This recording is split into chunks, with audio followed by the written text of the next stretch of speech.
the man behind the Time Machine and War of the Worlds, would write about a planned world state in which there must be a common faith and law for mankind. In 1939, he would publish a full book on the matter called The New World Order. Wells again has a similar vision, stating that national individualism has to go and that sovereign states must end. He then goes on to write, in the great struggle to evoke westernized world socialism, contemporary governments may vanish. Perhaps his most chilling prediction is that countless people will hate the New World Order, be rendered unhappy by frustration and their passions and ambitions through its advent, and will die protesting against it. Many of them quite gallant and graceful-looking people. Collectivism is that concept where individuals are considered to be discardable, and that the group is more important, and that the ultimate group, of course, is the state. And so it boils down eventually to the fact that the state is the all-important unit of society, and citizens exist only to serve the state. Other men of prominence would also promote a New World Order during the 1960s, including industrialist and former New York Governor Nelson Rockefeller. These are some of the reasons pressing us to lead vigorously towards the true building of a New World Order. Rockefeller would also become vice president under Gerald Ford. Religious leader Pope Paul VI, delegates to international organizations, public officials, gentlemen of the press, teachers and educators, all of you must realize that you have your part to play in the construction of a New World Order. As well as former President Richard Nixon. And the hope that each of us has to build a new world order. However, Nixon was largely a mouthpiece for his most dominant advisor, Secretary of State Henry Kissinger. Kissinger may be the most vocal proponent for a new world order of his era. He has called for it time and time again, in policy papers, meetings, and interviews. Time magazine recognized both Nixon and Kissinger as Men of the Year after announcing their New World Order in China. However, they were working on it long before. In these once classified documents, they both discussed the new order with the president of Indonesia. Mainstream media was even critical of Kissinger's vision in the early 70s. In ragged, spasmodic fashion, a new world order is coming into being, but it looks less and less like the world order that Mr. Kissinger had constructed in his own mind. Kissinger's New World Order would fall under the radar for some time. However, it saw a vast revival during the first Bush administration. Here is Brent Scowcroft, former vice chairman of Kissinger Associates and former national security advisor under both Ford and Bush Sr., as he discusses the New World Order. Looking at the subtitle this morning, Are We Ready for the New World Order, gives me something of the shudders. That phrase, New World Order, I'm afraid I'm partly responsible for resurrecting. To me, what that symbolized was perhaps a fundamental change in the character of our response to national security issues.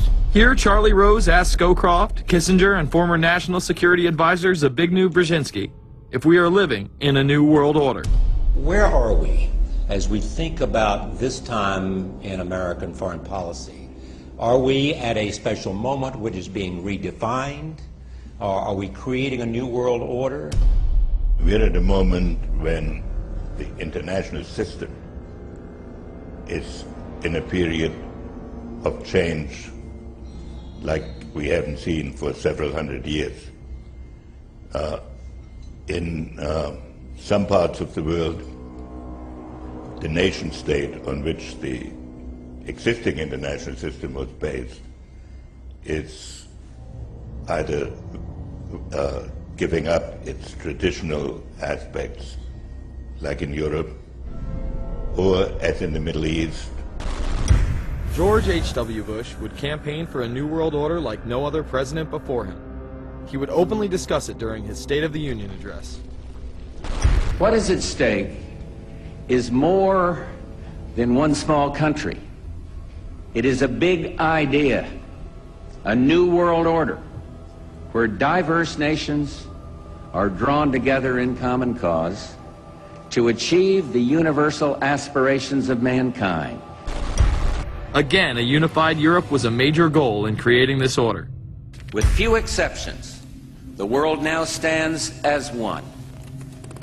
A year and a half ago, in Germany, I said that our goal was a Europe whole and free. Tonight, Germany is united. Europe has become whole and free. The world can therefore seize this opportunity to fulfill the long-held promise of a new world order.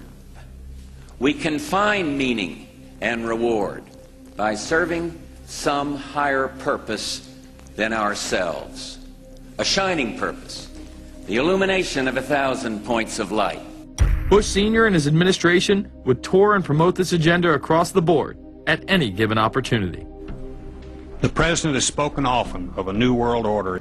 And we have an unprecedented opportunity to build a new era of peace and prosperity here and abroad, to build a new world order. It's my understanding, I think that the President, and I don't know the context of how it came up in his speech last night in New York, said that China must be a part of the new world order.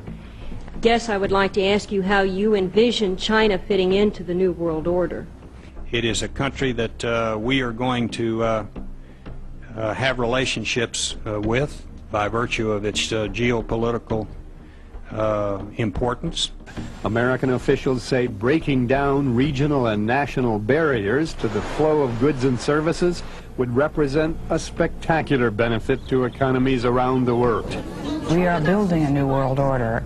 Bush would actually make a commencement address at Maxwell Air Force Base declaring the birth of this order. And that's why I wanted to speak to you today about the new world taking shape around us, about the prospects for a new world order now within our reach. In the coming weeks, I'll be talking in some detail about the possibility of a new world order emerging after the Cold War. But today, I want to discuss another aspect of that order. You see, as the Cold War drew to an end, we saw the possibilities of a new order in which nations work together. It refers to new ways of working with other nations to deter aggression and to achieve stability. As old threats recede, new threats emerge. The quest for the new world order is in part a challenge to keep the dangers of disorder at bay. We must build on the successes of Desert Storm to give new shape and momentum to this new world order. Only when this transformation is complete will we be able to take full measure of the opportunities presented by this new and evolving world order. The new world order really is a tool for addressing a new world of possibilities. This order gains its mission and shape not just from shared interests, but from shared ideals. After the Gulf War had ended, Bush was so obsessed with the idea of a new world order that he had a series of Glocks imprinted with the term that he would give to members of his administration, including Colin Powell, Brent Scowcroft, Dick Cheney, and General Norman Schwarzkopf. Cheney would even approve policy papers regarding the New World Order. Defense Secretary Dick Cheney has approved a revised draft of a policy document on the New World Order. The Pentagon is backing off a controversial earlier draft and has abandoned a one superpower strategy. The final document puts more emphasis on international alliances and organizations. This would become an unprecedented time period for people all over the globe to discuss at length what the New World Order meant to them. People within the media. Does anybody want to talk about the New World Order? Is there a New World Order out there, or is this a vision that exists in the... He does have his vision, there's no doubt about that.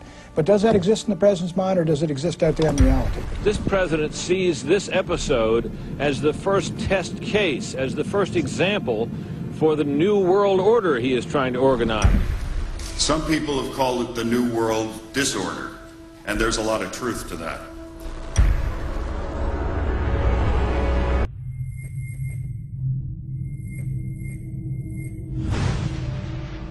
University and institutional chairs. I mean, we're talking a New World Order at Georgetown. And we'd like to be very much a part of it and continue to live. This is a world that is likely to be dominated in the near future, and perhaps longer, by the Gulf War and the New World Order, which is the buzzword of the moment. So the secret of a New World Order, and at this point it's just a slogan, but it does have some historical background in terms that orders have succeeded each other over time. The secret of this is to learn how to use coalitions. We are effective in the United Nations.